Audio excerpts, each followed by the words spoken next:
तो आज बात करते हैं दो दोस्तों की, मनीष और गौरव। दिल्ली की भाग दौड़ भरी जिंदगी से निकलकर दोनों ने प्लान बनाया उत्तराखंड के एक बिल्कुल शांत पहाड़ी गांव जाने का। अब मनीष का तो वो अपना गांव था, लेकिन गौरव जो ठहरा पक्का शहरी लड़का, वो बस पहाड़ों की खूबसूरती देखने उसके साथ हो लिया। पर ये कोई आम छुट्टी नहीं होने वाली थी, क्योंकि उस गांव का एक नियम था, एक ऐसा नियम जो सूरज ढलते ही सबकी जिंदगी पर लागू हो जाता था। गांव के पास पहुंचते पहुंचते मनीष ने गौरव को चेताया, पहाड़ी गांव में बहुत ध्यान से रहना होगा। लेकिन गौरव, उसे तो ये सब अंधविश्वास लगता था। उसने मजाक में बात टाल दी। उसे क्या पता था कि ये सिर्फ एक चेतावनी नहीं थी, बल्कि जिंदगी बचाने की एक सलाह थी। तो कहानी के पहले हिस्से में हम देखते हैं गांव की इसी अजीब नियम को। एक तरफ है आधुनिक सोच और दूसरी तरफ है सदियों पुरानी मान्यताएं, और दोनों के बीच एक बहुत गहरी खाई। यहाँ ना दो अलग अलग दुनियाओं का टकराव साफ नजर आता है। एक तरफ गौरव का लॉजिक है, भाई शिमला और मसूरी में लोग देर रात तक घूमते हैं, कुछ भी तो नहीं होता। और दूसरी तरफ है मनीष के गांव का पत्थर की लकीर जैसा कानून। शाम 7 बजे के बाद घर से बाहर निकलना मतलब खतरा।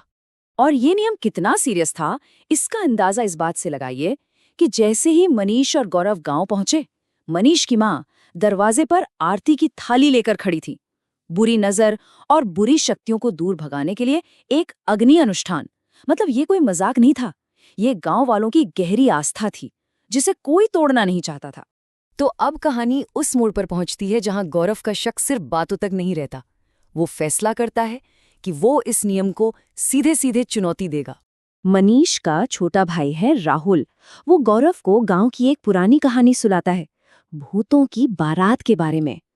कहते हैं कि रात में एक बारात निकलती है, और अगर किसी जिंदा इंसान ने उसे देख लिया तो बारात वाले उसे अपने साथ ही ले जाते हैं।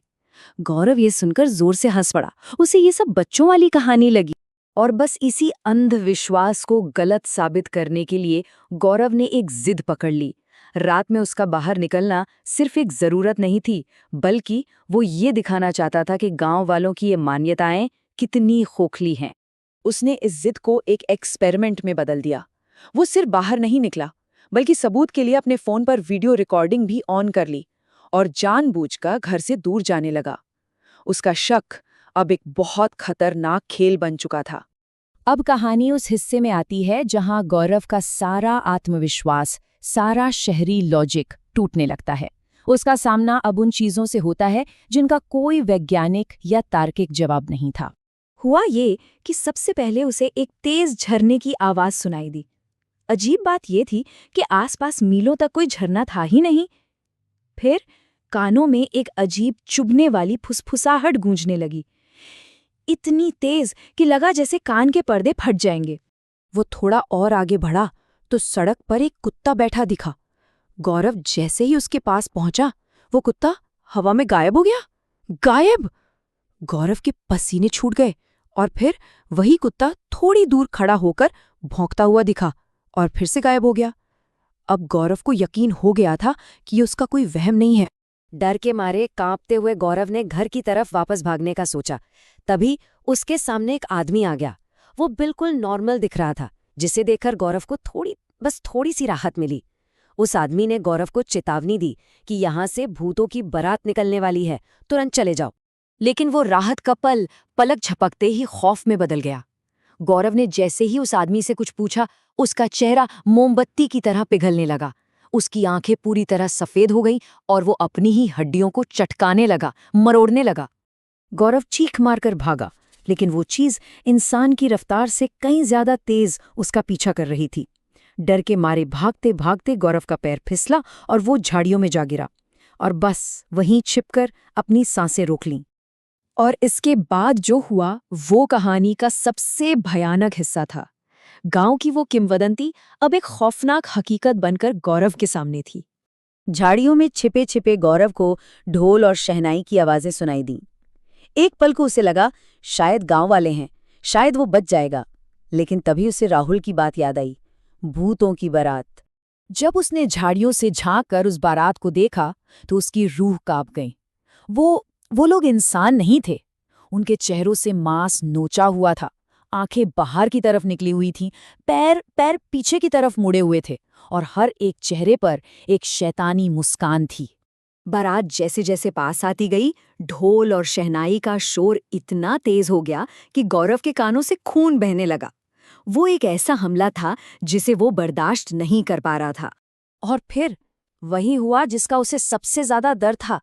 बारात में से एक ने उसे देख लिया।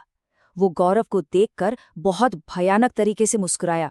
गौरव की एक जोरदार चीख निकली और वो वहीं बेहोश हो गया। कहानी का अंत गौरव के अविश्वास की कीमत को सामने लाता है।